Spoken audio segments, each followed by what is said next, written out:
Salutations à vous qui regardez cette chaîne dédiée au coaching tarot spirituel.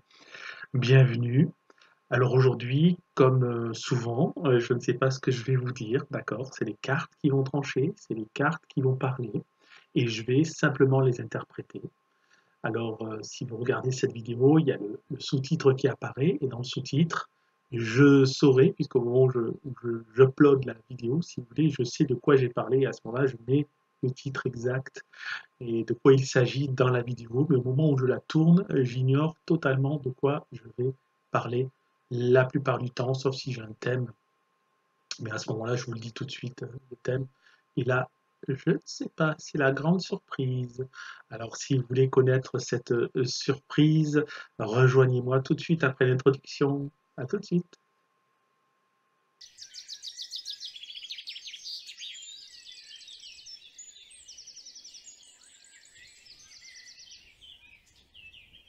Merci d'avoir patienté jusque-là. Alors, je vais pratiquer ce coaching, cette guidance coaching avec tout d'abord le tarot de Marseille. Nous allons commencer par cela et puis si j'ai besoin, j'utiliserai d'autres cartes, d'autres jeux. J'espère que vous allez bien, que tout se passe bien pour vous. Si vous avez des questions, quelles qu'elles soient, n'hésitez pas à me les dire en commentaire.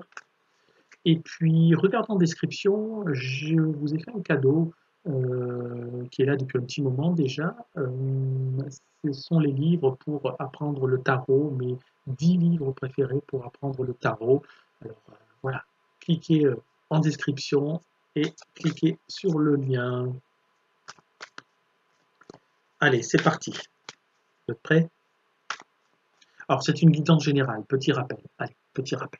C'est une guidance générale, donc il est possible que tout ne vous parle pas, bien évidemment, mais il est possible aussi que des mots résonnent, que des phrases résonnent, qu'une que des vibrations résonnent et que ces vibrations vous permettent ben, justement de franchir un cap, d'aller plus loin, de comprendre quelque chose. C'est un petit peu la vocation de cette chaîne. Je vous parle de moi et alors quand je vous dis je vous parle de moi, je vous parle de mes expériences éventuellement et puis j'interprète bien évidemment les cartes comme vous le savez. Oh, j'ai trop parlé là, je trouve en introduction. C'est pas grave, c'est que je devais le faire, faut pas se compléter. Parce qu'on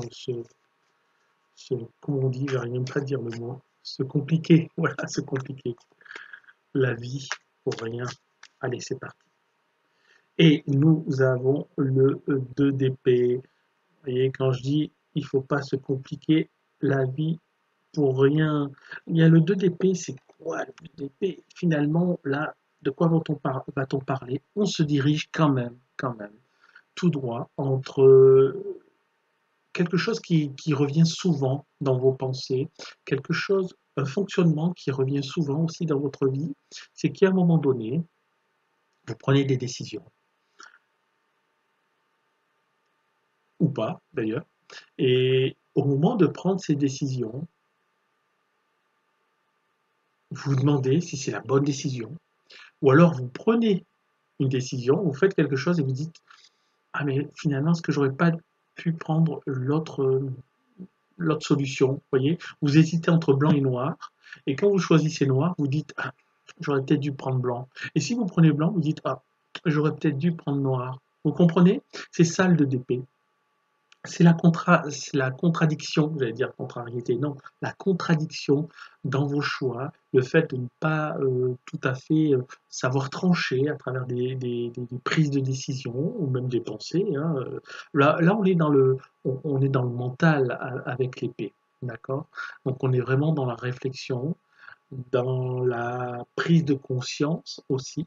Donc voilà, vous savez pas trop comment vous positionner, quoi faire. Vous voyez, j'espère que ça vous parle un petit peu. On va aller un petit peu plus loin quand même. Hein. Donc ça, c'était pour établir les bases avec le 2 d'épée. À présent, on va peut-être affiner, ou au contraire, soit on va zoomer, soit on va s'élargir, ça dépend. C'est pas moi qui choisis. Nous avons le 8 de coupe, le 8 de coupe, il s'agit d'aller... Alors, vous voyez, on a d'un premier temps, avec le 2 d'épée, on a une sorte de contradiction dans la manière de voir les choses, dans la manière de prendre une décision, dans la manière de voir plus loin votre évolution. Ça peut être professionnel, matériel, peu importe, d'accord? Vous voulez euh, aller plus loin. Quand je dis aller plus loin, c'est avancer, hein, tout simplement, hein. Il n'y a pas de choses extraordinaires. Quand je dis aller plus loin, c'est avancer dans votre vie, tout simplement. Mais vous n'y arrivez pas. Et le 8 de coupe nous indique que finalement, vous êtes dans la... Comment je dirais, il vaut mieux être...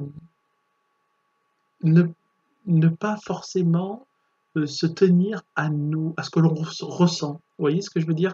Quelquefois, on est bloqué, on hésite. Alors, on hésite souvent parce que soit il y a un niveau, il y a quelque chose qui est plus pratique, et de l'autre côté, en opposition, il y a quelque chose que l'on préfère. Mais on sait que la chose que l'on préfère, ça va être moins pratique, ça va être plus embêtant, ça va être plus contraignant. Mais on sait que la chose qui est plus la, qui nous facilitera la tâche, ben on l'aime un peu moins. D'accord? Et en fait, là, on a une indication avec le 8 de coupe qui nous dit euh, quand votre cœur balance, choisissez peut-être plutôt, je parle pour ici et maintenant, si vous regardez cette vidéo, je ne parle pas pour tout le temps comme ça dans le fonctionnement, mais au moment où vous me regardez, le tarot vous dit, eh bien, préférez plutôt la solution qui est beaucoup plus pragmatique, la solution qui résonne peut-être un petit peu moins au niveau de vos envies, mais en tout cas qui vous facilitera le travail. Parce que, et on va regarder avec la carte suivante, mais sans doute, j'anticipe, mais parce que en fait le travail euh, d'aimer ce que vous faites, la direction, peu importe de quoi il s'agit, arrivera naturellement. Vous apprécierez un peu plus votre choix. Et puis finalement, le choix que vous aimiez, mais c'est souvent comme ça, hein, le choix que vous aimiez, euh, bah d'accord, il est sympa, mais bon, c'est quand même plus compliqué à vivre au jour le jour, hein. On continue d'avancer. Et on a le 4 de bâton. Et effectivement, avec le 4 de bâton, cela nous valide un petit peu ce que j'étais en train de dire, en disant, ben voilà, c'est le choix qui vous permettra, donc le choix le plus concret, le plus fluide, et non pas celui qui résonne au niveau envie, au niveau cardiaque, vous voyez ce que je veux dire? Celui qui vous plaît le plus, pour parler autrement, ce n'est pas forcément ce choix-là vers lequel il faudra aller. Ce sera plus celui qui est plus pragmatique. Voilà, plus pragmatique, plus froid même, d'accord? Mais en tout cas, le 4 de bâton nous signale que oui, oui, c'est celui-là. C'est celui-là parce que c'est celui-là qui va nous permettre d'aller, alors pour le coup, plus loin et même et certainement des résonances au niveau professionnel là. Il y a certains d'entre vous qui attendent des réponses au niveau professionnel et qui hésitent même entre deux choix de travail, par exemple. Euh, et, et ça peut vous aider, hein. Choisissez celui qui vous paraît le plus facile, peut-être celui qui est un peu plus proche. C'est plus embêtant, mais il est plus proche. Celui qui est peut-être un peu mieux payé. Celui qui est, vous voyez, et ça se validera. Ça se concrétisera. C'est le cadre de bâton qui nous dit, hein, c'est la concrétisation. Les choses sont claires et nettes. C'est comme ça et pas autrement. Et c'est comme ça que va débuter ensuite une nouvelle impulsion. Mais en tout cas, prenez la décision à ce niveau-là, au niveau de l'analyse et non pas au niveau du cœur. On va continuer encore. On va continuer encore sur ce chemin. Je pense que tout n'a pas été dit. On a démarré, voilà, on a démarré clairement. Le 9 de denier. Bon, là, ça me parle quand même, hein, vraiment professionnellement. Ouais, là, ça me parle au niveau professionnel. Donc, je pense que dans le titre, il y aura professionnel, travail, quelque chose comme ça, parce que ça confirme quand même un petit peu la canalisation que je viens d'avoir. Et effectivement, vous attendiez un travail qui vous récompense à ce que vous pensez être votre juste mesure. Et vous pensez bien. Il s'agit bien là de ce que vous méritez par rapport aux efforts que vous avez fournis jusque-là.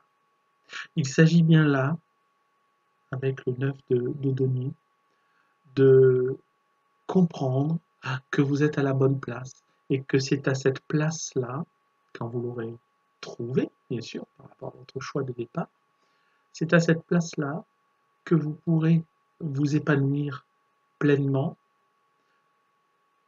et même au-delà de l'épanouissement, de votre propre épanouissement, vous pourrez influencer, enfin, non pas influencer, vous pourrez, le mot n'est pas approprié, vous pourrez aider, on va utiliser un mot simple, vous pourrez aider des personnes que vous vouliez aider depuis peut-être un certain temps.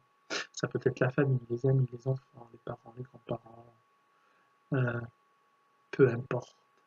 Vous allez vous servir de donc ça part d'un choix, alors je pense professionnel, on part d'un choix professionnel qui arrive jusqu'à non pas un aboutissement, mais un certain confort de vie, un certain confort mental qui vous permet ensuite bah, d'aider, je réutilise ce mot, aider certaines personnes. Et là, pour le coup, certaines personnes qui vous tiennent à cœur. Hein. Vous avez fait un choix pragmatique, mais vous en arrivez, et c'est peut-être bien mieux, à quelque chose qui permet d'aider ceux qui résonnent, voilà, j'aime bien dire au niveau cardiaque, au niveau du cœur, hein, qui résonne, la famille, les amis, tout ça, quoi, les proches. Bon, c'est pas mal du tout. Bon, vous gardez cette information. Hein. Je vais utiliser l'oracle Tao parce que on va encore aller plus loin. On a grandi encore plus, on a approfondi encore plus. J'espère que vous avez retenu. N'hésitez pas à revenir un petit peu sur ce que j'ai dit. Parce que comme je parle en temps réel, rien n'est écrit, hein, je parle dans l'instantané. Il y a certainement des fois où je peux dire, bafouiller, etc., parler de manière pas forcément très compréhensible. Ça peut arriver et c'est pas un problème, si ce n'est que ça vous force à réécouter. C'est comme un livre qui est très bien, qui résonne et qui peut être mal écrit. C'est pas grave s'il est mal écrit. S'il y a des choses qui résonnent, c'est ça le plus important. Donc, revenez, relisez les phrases. Et bien là, c'est la même chose. Donc, je vais utiliser le Yiking. Hein. Le Yiking, on a l'hexagramme numéro 60, les limites, qui nous parle. Je vous montre la carte. Voilà. Qui nous parle d'autodiscipline, d'accord?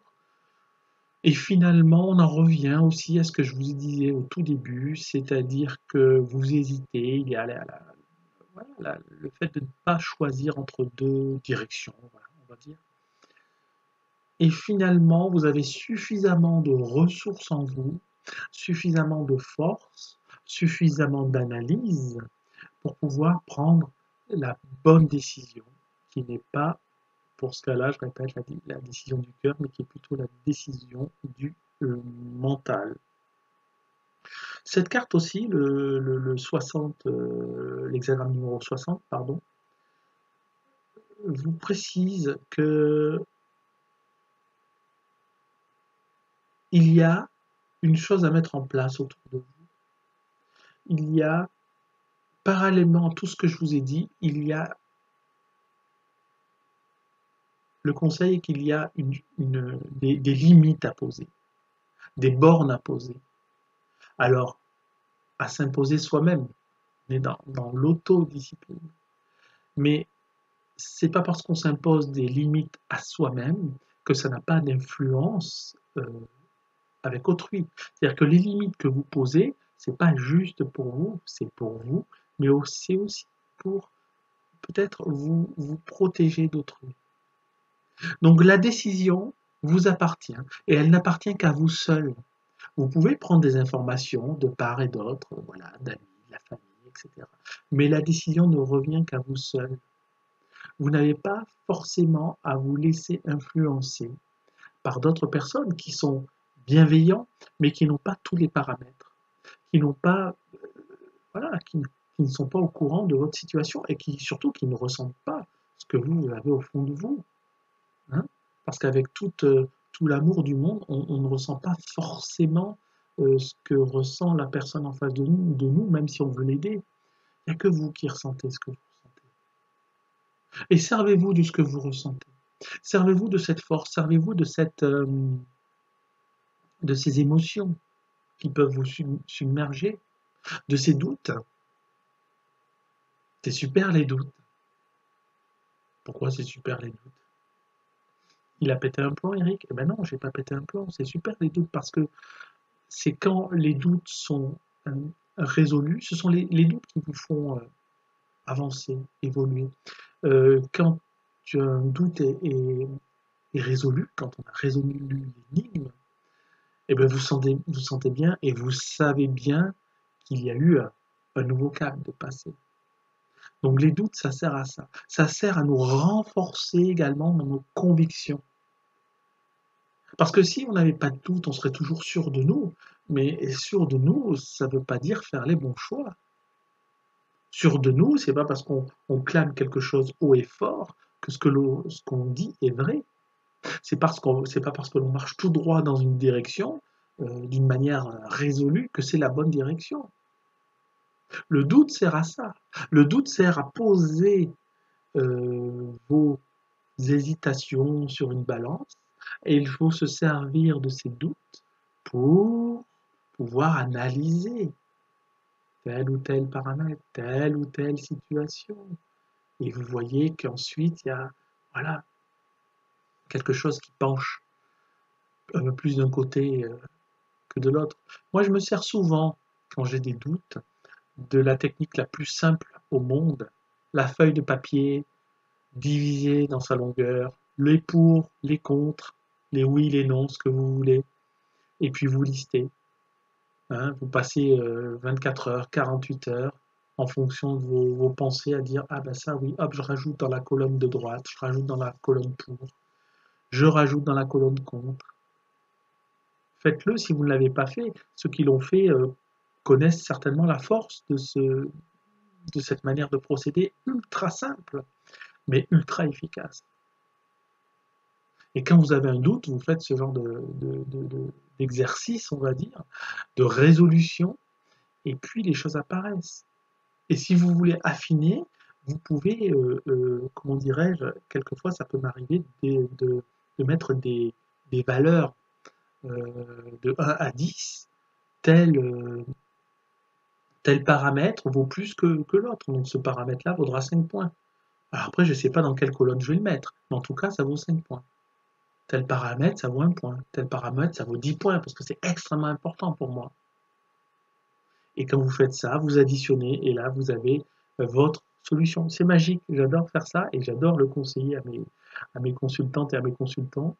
Et voilà, c'est vraiment quelque chose qui peut se faire, pas forcément au quotidien, puisqu'il s'agit vraiment de, voilà, quand on a des doutes sur, par exemple, un déménagement, un lieu, un travail, voilà, les pour, les contre, vous faites ça et ça se fait tout à fait naturellement et pas besoin de faire 10 ans d'études pour faire ce genre de choses. Donc, il n'y a aucune crainte à avoir là-dessus. Lâchez-vous, pardon, et laissez-vous avoir les capacités de résoudre vos doutes. Moi, je suis là juste pour vous donner des directions. Voilà. Des directions, c'est très bien. Je suis un GPS. Donc ça nous parle de limites, de poser les limites, cet hexagramme numéro 60. Ça nous parle de poser les limites pour pouvoir nous cadrer nous-mêmes, mais également de poser les limites pour que les autres n'envahissent pas notre propre terrain émotionnel, notre propre terrain mental. On peut écouter les gens donner des conseils. Voilà, vous m'écoutez donner des conseils, mais en bout de course, c'est vous qui décidez. C'est vous qui décidez d'agir. Moi, je ne peux pas agir pour vous. Et le plus grand des conseillers ne peut pas agir pour vous. C'est vous qui agissez.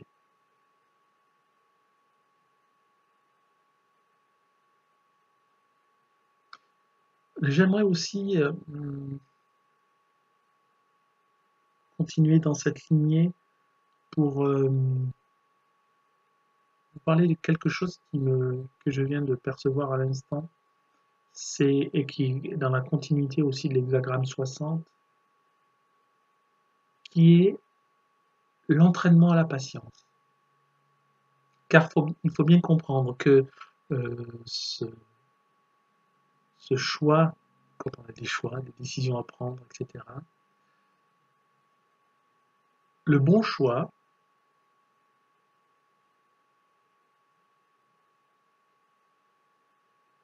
est pris, peut ne pas être pris, pardon, si vous avez une certaine impatience. C'est-à-dire qu'il y a le facteur temps. D'ailleurs, on voit quand on a une décision à prendre rapidement, on ne prend pas forcément la bonne. Donc là, il y a vraiment le fait de se poser, d'accord? Et même si c'est quelque chose de une décision, par exemple, voilà, par exemple, je reste sur le thème professionnel, d'accord? On vous embauche dans un, j'ai eu le cas là, il n'y a pas très longtemps, c'est pour ça que je vous en parle. Euh, on vous embauche dans un autre pays. Voilà, vous partez de la France et vous allez vers la Suisse.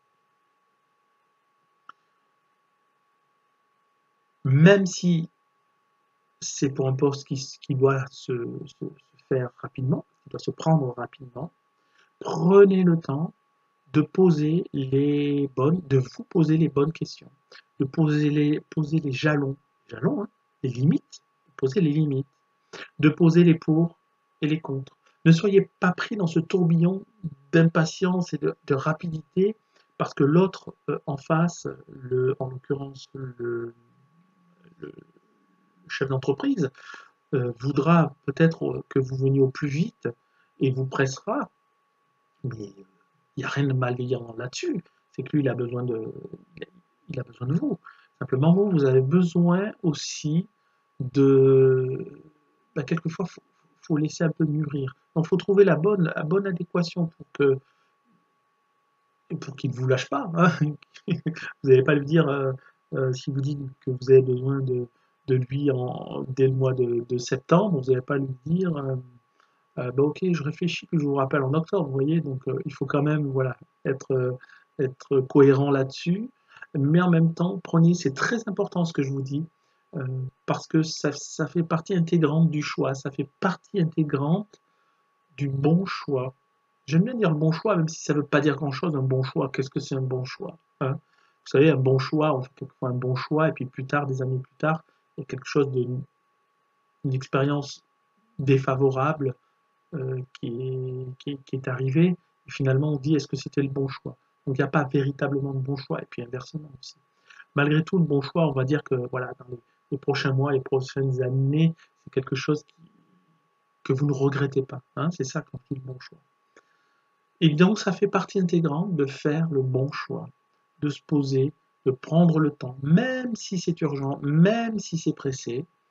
Ne dites jamais oui, ne dites jamais non, tout de suite. Répondez, prenez l'habitude de répondre.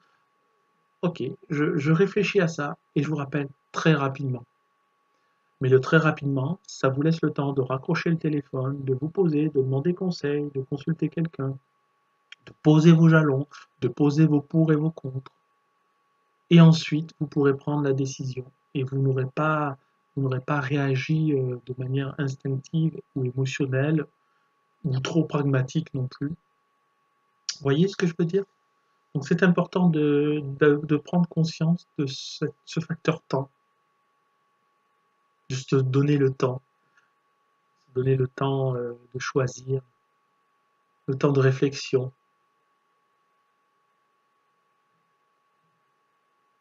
Et d'ailleurs, ça me fait penser, on est dans un autre domaine, le domaine de la méditation, mais si un jour vous avez une journée, ça peut arriver, ça m'arrive quelquefois, une journée où vous avez tout qui arrive en même temps, vous devez traiter voilà, plein de choses dans la journée.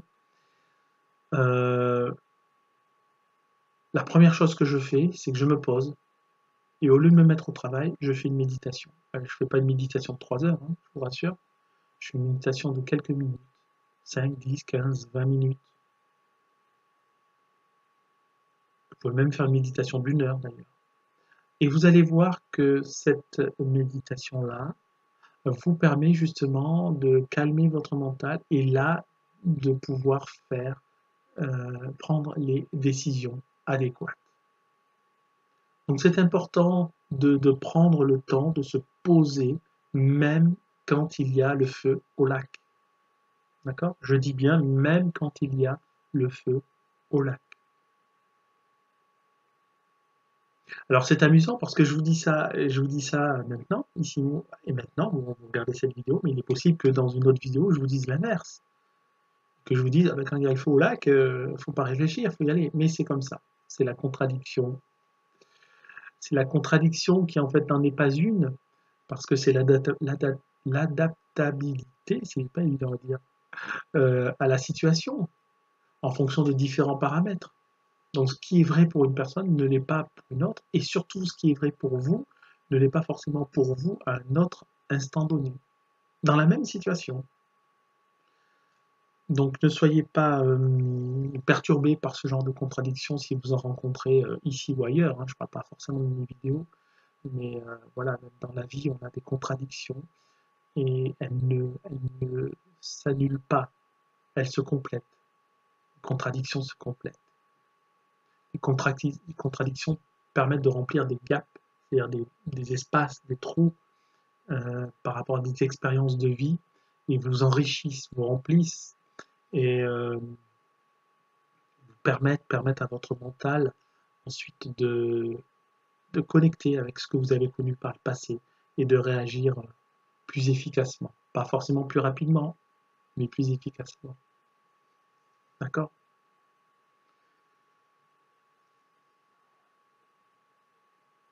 Bon, eh bien écoutez, je pense que l'on va arrêter là. C'est parfait, je suis très heureux de cette séance. J'aime bien, je me félicite. Mais bon, voilà, c'est comme ça.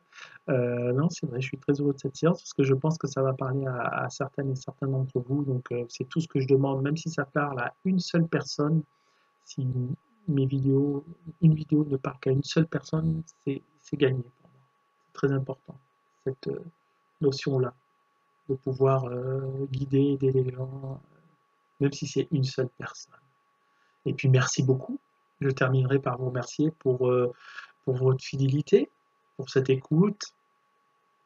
Alors voilà, continuez d'être fidèle. Abonnez-vous aussi, très important, parce que justement, si vous voulez ne rien louper, c'est important de cliquer sur la cloche de notification. D'accord? Bon, écoutez, je vous remercie beaucoup et je vous dis à très bientôt. Au revoir.